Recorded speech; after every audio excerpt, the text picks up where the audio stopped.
nous pour que la grâce surabonde. Loin d'eux, chaque fois qu'on prêche la grâce, il faut le dire. Parce que l'enseignement de la grâce, lorsqu'il n'est pas équilibré par des freins à main, ça devient une Ferrari sans frein. Parce que quand la grâce est prêchée sans un équilibre, ça peut pousser au laxisme. Ce n'est pas parce que Dieu pardonne qu'on doit jouer avec la grâce de Dieu. Les gens font ceci. Que Dieu me pardonne, c'est que je vais te faire demain. Tu télécharges déjà le sang de Jésus que tu vas utiliser demain. Seigneur, c'est une faiblesse que j'ai. Même mon Père là, accepte-moi comme je suis. Ce n'est pas parce que Dieu pardonne qu'il faut pécher pour qu'il pardonne. Non, Dieu pardonne celui qui veut changer.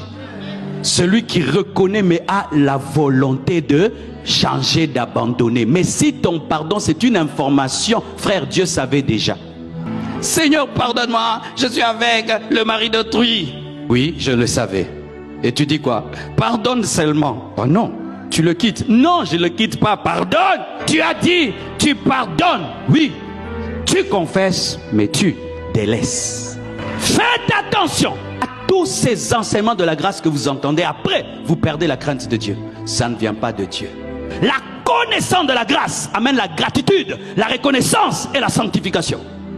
La grâce enseigne la crainte de Dieu. La grâce enseigne la pureté.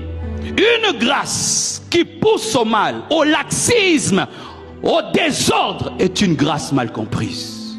L'apôtre de la grâce, Paul, parlait disant: je traite durement mon corps de peur d'être disqualifié après avoir prêché aux autres. L'apôtre de la grâce. Cet équilibre m'amène à ceci.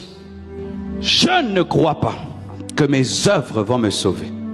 Mais si j'ai la foi, la vraie foi se démontre par les œuvres. La vraie foi se démontre par les œuvres, car la foi sans les œuvres, c'est comme un corps sans âme. Ce corps sans mauvais. Une foi sans œuvre pue.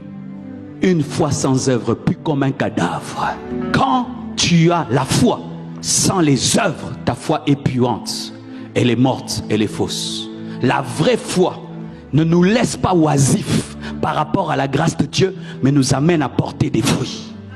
Si j'aime une personne, rien que mon amour pour ma femme, mon amour pour ma femme m'amène à dire non aux autres femmes. Une personne.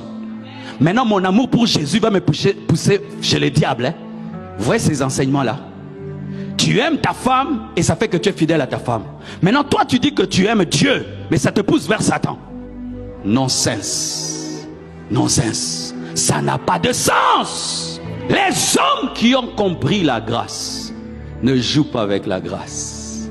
Les gens qui ont compris l'œuvre de la croix ne crucifient pas Jésus pour la seconde fois.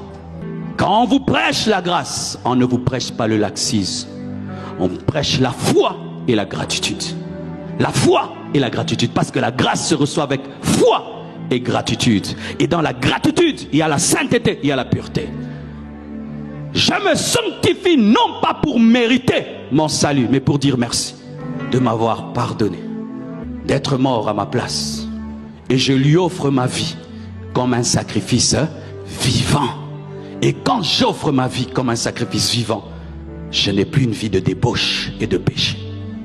C'est cet équilibre qui fera que tu seras profond dans la grâce et profond dans la sainteté.